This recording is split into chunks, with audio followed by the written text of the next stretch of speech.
162페이지. 같이 볼래? 나 뒤에 있어. 아니 아니야. 거기야. 자, 이제 이야기 그만.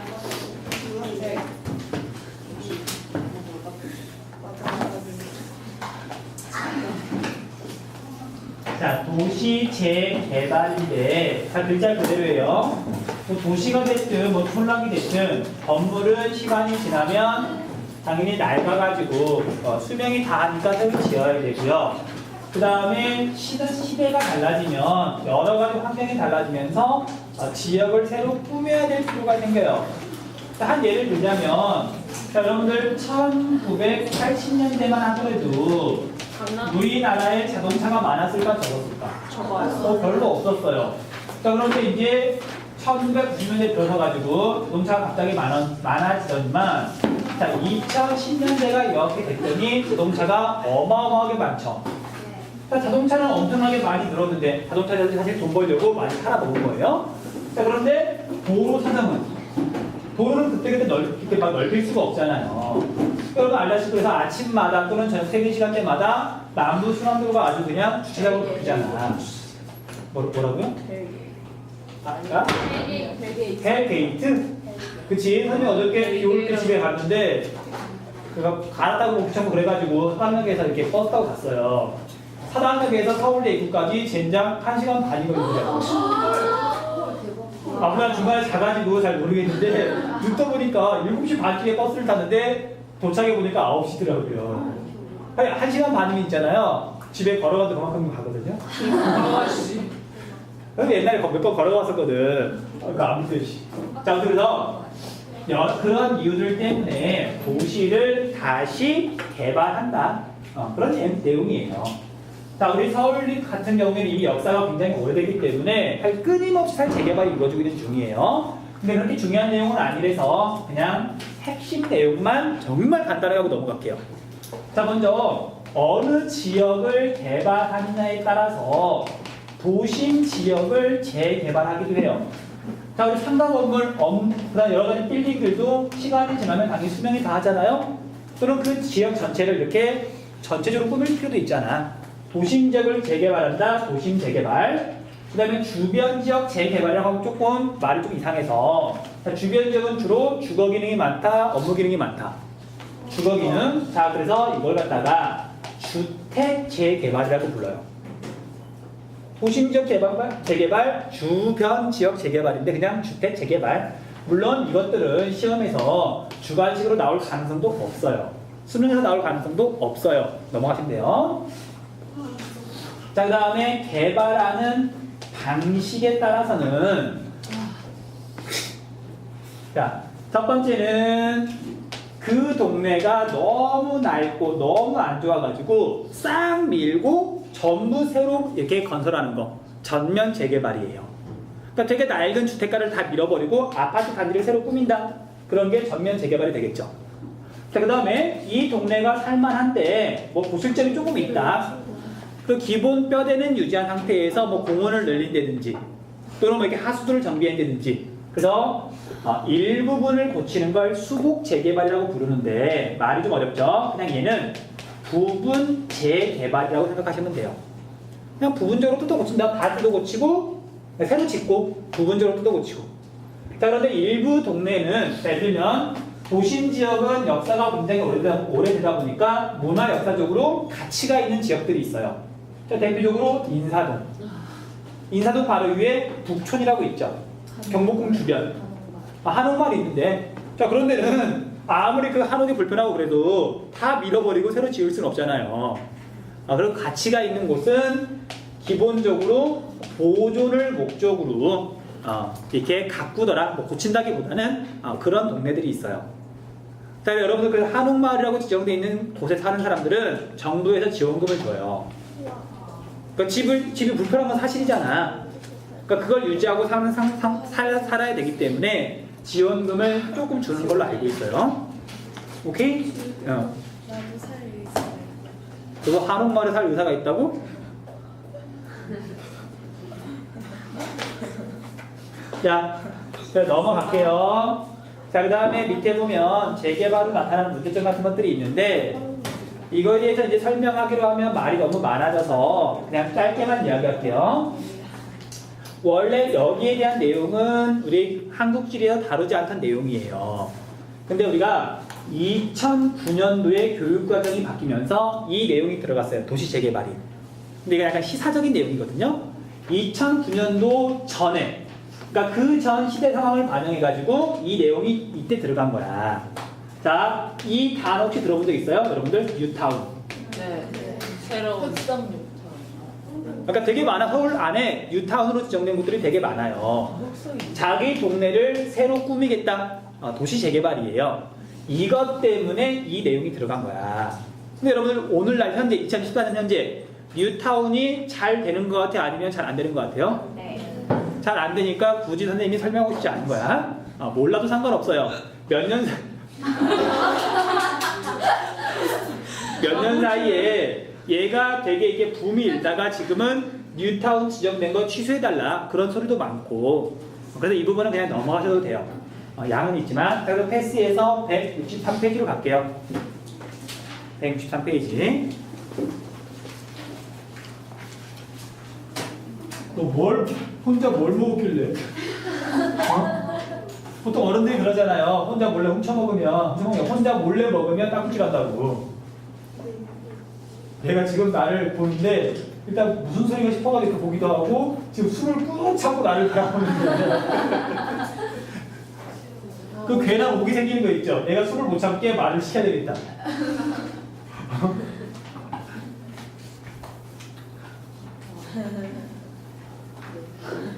좋아? 멈췄으면 좋겠어. 멈췄어요. 멈췄으면 좋겠다고?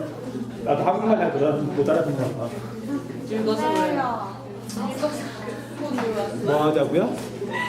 뭐 하자고? 더 열심히 수업하자고? 알았어. 자.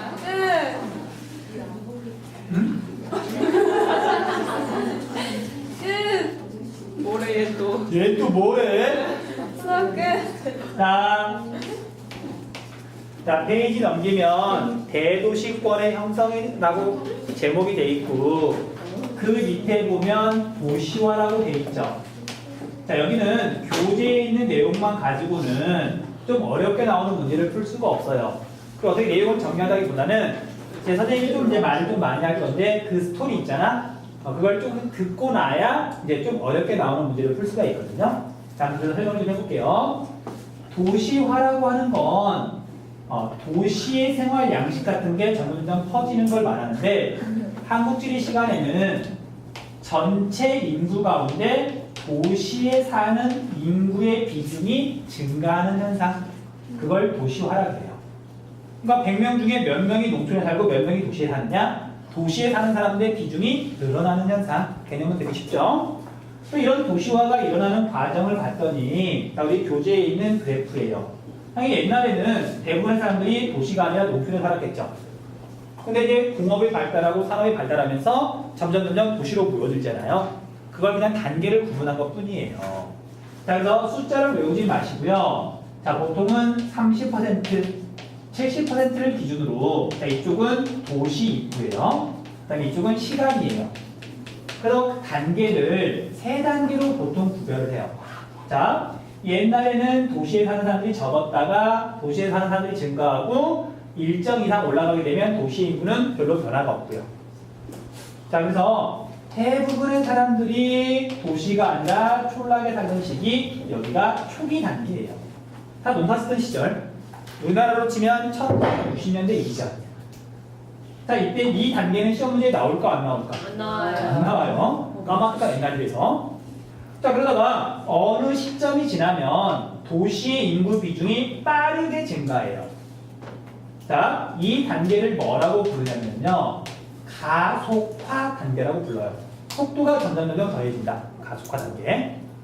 자, 이런 도시 인구가 빠르게 증가하는 결정적인 이유가 무엇 때문에 그러냐면요, 촌락에 살던 사람들이 촌락에서 이주해 와요. 촌락을 떠나요. 이촌 도시로 향한다. 이촌 향도잖아요. 이 말 들어본 적 있어요, 없어요? 없어요. 야, 너는 없을 수도 있겠다. 자, 선생님이 지리를 가르치면서 이제 애들한테 가끔 질문을 하는데 애들이 누구나 정답을 말하는 답이 두 가지가 있어요. 하나는 학년 초에 나왔던 대산임수. 애들 잘 알더라고, 단어는.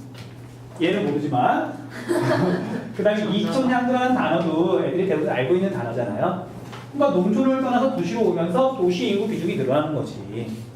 자, 이촌향도 현상이 일어나는 원인이 뭐냐면요. 농업 사회가 아니라 산업이 발달하는 산업화 시대가 되면 이촌향도 현상이 일어나요.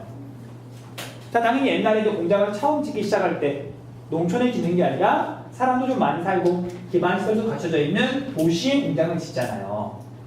도시에 일자리가 많으니까 사람들이 도시로 몰리는 거지. 자, 이렇게 도시의 인구가 이제 급격하게 증가하다가 자, 대략 70%를 넘어가게 되면 도시로 올 사람들은 대부분 왔어요. 시골에 있는 할아버지 할머니들이 도시로 오기 힘들잖아. 자, 선생님은 도시로 탈출하는 데 성공했어요. 이 시기에. 근데 선생님 부모님들은 안 오시지. 굳이 오실 이유도 없고. 그쵸? 자, 그래서 일정 이상 인구가 증가하게 되면, 도시 인구가 증가하게 되면 더 이상 비중이 높아지지 않고 안정이 된다. 종착 단계라고 불러요. 종착 단계. 자, 당연히 시험 문제는 어디서 나오냐면 여기 종착 단계에서 나오겠죠. 개념은 되게 쉽잖아요. 종착 단계. 사투리 주세요. 사투리? 네. 쓸 수 있죠. 써봐요. 물론 내가 현재는 완벽한 표준어를 구사하지만 이거 완벽해요? 너랑 나랑 말하면 내가 더 서울 사람 같아. 그래요? 사랑스러워요. 사투리를 하시면 안 돼요. 나? 네. 더못 알아들을걸? 사투리 잘 못 써요. 이제 다 서울 사람 됐다는 거예요. 응. 네. 정욱도 사투리 써요? 많이 써요. 그거 맨 처음에 고칠 때 엄청 힘들겠네요. 근데 억양이 그렇게 안 세요. 그래서 고치려고 고친 게 아니고 그냥 자연스럽게 고쳐지더니만 지금은 사투리를 못 써요, 오히려. 병원이랑. 부산 사람들이 잘 못, 경상도 사람들이 잘 못 고치죠. 못 고치는 것도 있고 전라도 사람, 경상도 사람들은 자존심. 자존심이라기도 억양이 세기도 하고 그 다음에 사회에서 주도층이 그 권력을 좀 많이 갖고 있고 어쨌든 그런 사람들이 경상도 사람들이 많아서 경상도가 대세잖아.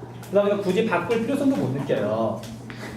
자, 아무튼 그건 넘어가기로 하고 자, 이렇게 해서 종착 단계까지 설명을 했어요. 자, 이제 이 종착 단계에서 일어나는 여러 가지 현상에 대해서 이제 쭉 설명을 한번 해볼게요. 쭉 설명. 수업을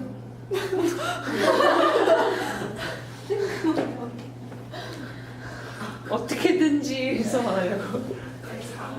야, 지금 30분이 남았는데. 그냥 잘하고 자, 볼게요. 자, 이제 우리가 대제목인 대도시권에 대해서 이야기를 해볼게요. 대도시권. 그게 종착점이에요. 종착 단계에서 보통 대도시권이 형성이 돼요. 아까 말했던 것처럼 내용만 딱딱 정리되어 있는 거 보면 무슨 소리인지 잘 모를 테고 일단 이야기를 쭉 듣고 나야 정리가 돼요. 자, 그럼 일단 이야기를 한번 해볼게요. 자, 이제 옛날에 1960년대에는 서울의 인구가 한 200만 명 정도였었대요. 에? 1960년대에는 당연히 지금보다 서울의 인구가 훨씬 적었겠죠. 그리고 70년대, 80년대를 지나면서 산업화 현상, 이촌향도 현상이 일어나면서 서울의 인구가 급격하게 증가해요. 그리고 그 당시에는 이제 서울로 자, 그리진 않았지만 부산으로 서울과 부산 같은 대도시 인구가 엄청나게 빠르게 증가했던 거예요. 자, 문제. 1970년대에는 서울 주변에 위성도시가 많았을까 적었을까? 예를 들면 분당이 1970년대에 있었을까 없었을까? 없어요. 우리가 아는 분당은 1980년대에도 없었어요. 오케이? 그러니까 그런 스토리를 좀 이야기를 할 거라고요. 그래서 이촌향도 현상이라고 하는 건 여기서 말하는 도시는 대도시를 말하는 거예요. 자, 그래서 서울을 기준으로 어차피 이 대도시권은 서울을 이야기하는 거기 때문에 서울의 인구가 처음으로 1000만 명을 돌파한 게 몇 년도냐면요. 1988년이에요. 이미 26년 전에 서울의 인구가 1000만 명을 넘어섰어요. 그죠? 88 올림픽이 열리던 해. 물론 여러분들은 기억을 할 수가 없죠. 못하죠. 나는 생생하게 기억하는데. 몇 살이에요? 좋겠어요. 무슨 몇 살 태어나셨어요? 아? 몇 년에 태어나셨어요? 선생님이요? 나? 79년. 네, 90살 때 기억나요? 그럼요. 초딩 때. 대단하. 엄마를 10살 자, 그만. 자, 그런데, 자, 여러분들 알다시피, 오늘날 2014년 서울의 인구는 약 몇 명? 1000만이요. 서울의 인구는 여전히 2014년 현재에도 약 1000만 명이에요. 1000만 명이요. 와. 그럼 도대체 무슨 일이 있었길래 거의 30년 동안 서울의 인구가 증가하지 않고 실제로 오히려 지금 줄어들고 있거든요. 네. 이런 일들이 벌어졌을까? 그 과정을 이야기하겠다고요. 자, 처음에는 옛날에는 서울 주변에 위성 도시들이 거의 없었어요. 그냥 원래 옛날부터 있던 수원이나 뭐 안양이나 그런 도시는 물론 있었지만 과천, 뭐 성남, 고양, 뭐 분당, 일산 그런 것들은 없었어요. 그러니까 사람들이 계속 서울로 이미 88년도에 1000만 명이 되니까 서울이 너무 살기 힘들어진 거예요. 좁은 지역에 갑자기 사람들이 많이 몰렸으니까 교통체증 엄청 심하고 환경오염 되게 심하고 집값 무지하게 올라가고 너무 사람이 많아서 문제가 생긴 거지. 자, 그래서 여기 사는 사람들이 못 살겠다, 너무 힘들다. 그러니까 정부에서도 이제 정책을 세운 거야. 서울에 있는 인구를 좀 분산시키자. 물론 여기 있는 인구를 전국으로 보내지는 못해요. 자, 그래서 여기 있는 사람들을 서울 바깥쪽 경기도 지역으로 좀 분산을 시키자. 이렇게 해서 세운 정책, 세운 게 뭐냐면 우리가 이름을 많이 들어본 신도시라는 걸 건설하기 시작한 거예요. 1980년대 말부터. 이해돼요? 자, 그래서 서울의 인구가 이제 제일 많았을 때, 정점을 찍었을 때가 언제냐면요. 1992년도에 서울의 인구가 제일 많았어요. 그 뒤에 신도시가 만들어지면서 사람들이 신도시로 빠져나가기 시작한 거예요. 그래서 이 이후로 서울의 인구가 지금 감소하는 중이다. 자, 1992년에 또 굳이 적어진 이유가 뭐냐면, 자, 우리 분당 있죠? 분당 일산으로 처음으로 사람들이 이사 가기 시작한 때, 그때가 1992년이에요. 이때 서울의 인구가 제일 많았다고. 정점, 제일 높은 거, 가장 높은 시기, 그걸 정점이라 그러잖아. 피크하고 똑같은 말이죠. 선생님 인생에서 정점은 36살인 지금. 뭐지 이걸. 뭐 내년에는 숫자만 바뀔 거예요. 항상 정점. 그래, 항상 정점해야지. 뭐래요? 자, 이제 여기까지 이제 대충 스토리는 이제 정리가 됐으니까 몇 가지 이야기만 더 해볼게요. 자, 이제 우리가 알고 있는 우리 분당을 예로 들어볼게요. 분당. 자, 우리 신도시하고 여러분들 위성 도시하고는 물론 조금 개념이 다르지만 지금은 거의 같다고 생각하시면 돼요. 서울 주변에 있는 새로운 도시 거의 같다고 생각하시면 되는데 대표적인 곳이 바로 분당 신도시예요. 자, 여러분들 분당 가본 사람도 있겠지만 뭐 가보지 않았더라도 자, 분당에 가면 제일 흔한 게 제일 많은 게 뭐죠? 주택, 아파트죠. 그렇잖아. 자, 그 이유가 뭐냐면 분당을 만든 것 자체가 서울에 있는 사람을 분산시키겠다고. 근데 여기서 말하는 분산은 뭐 일자리를 옮기고 그런 게 아니라 일자리는 여전히 서울에 있지만 직장은 서울이지만 여기는 집들이 너무 비싸고 사람들이 너무 많으니까 잠 자는 공간만 서울에서 서울 밖으로 옮기겠다는 거잖아요. 이해되시죠? 자, 그래서 이런 분당 같은 또는 여기에는 일산 같은 데 가면은 다른 기능은 거의 없고요. 주거 기능만 겁나 많죠. 아파트밖에 없잖아. 안 가봤죠? 가봤어요. 가봤어요? 그래? 가봤어요. 영화만. 나 안 가봤는데. 영화만.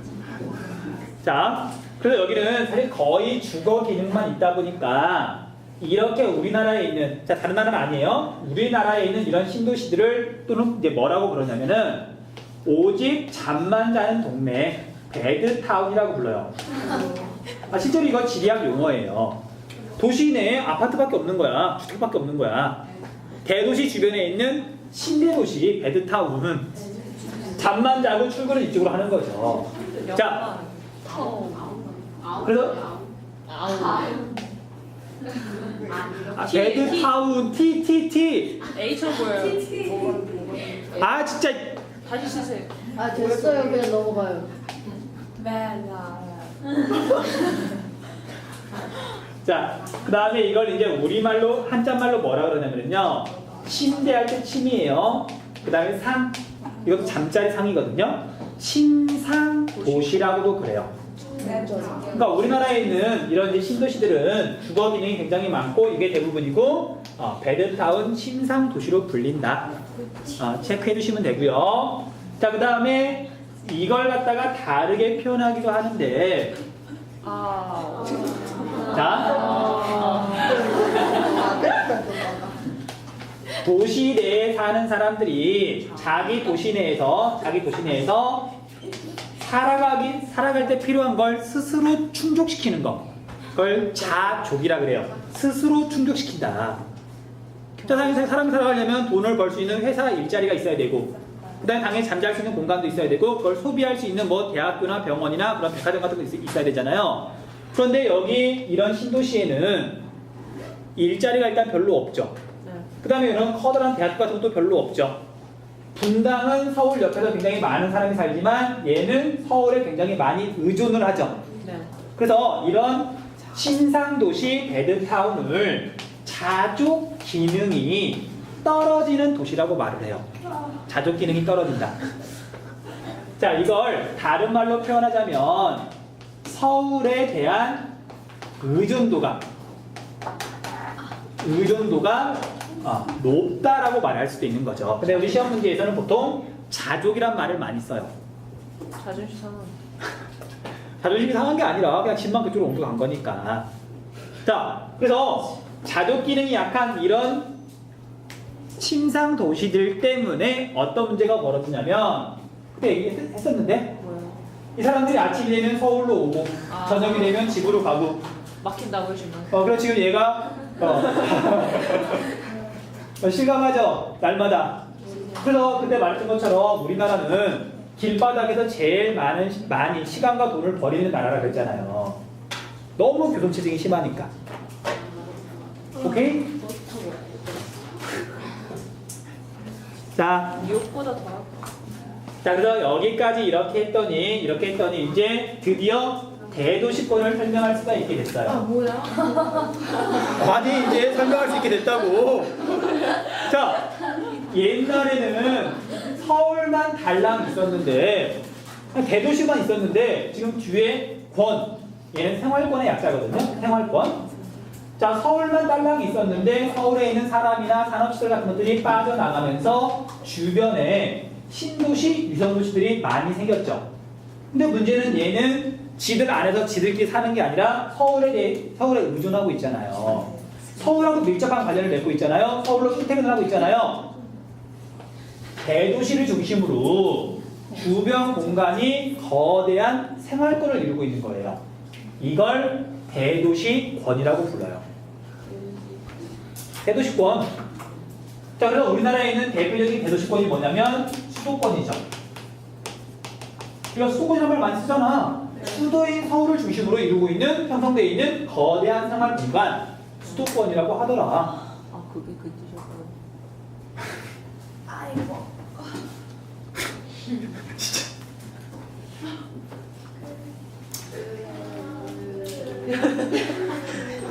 보시 얘들 뭐 단체로 왜 그래? 좀비. 오늘은 수요일이니까 우리 내일도 집 들었나? 네 들었어요. 내일은 박유신. 진짜 무슨 인간들이 인간이니까 이러지. 항상 사랑한 이유가 있어요. 어?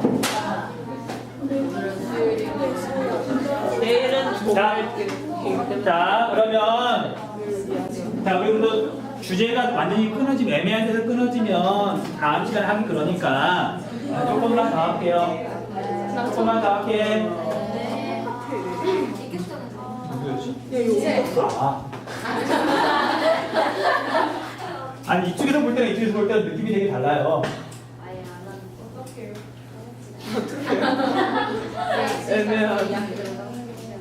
자, 용어 설명할게요. 용어. 자, 우리가 서울에 있는 사람이나 또는 여러 가지 시설들이 주변 지역, 서울 바깥으로 빠져 나가면서 대도시권 형성이 되죠.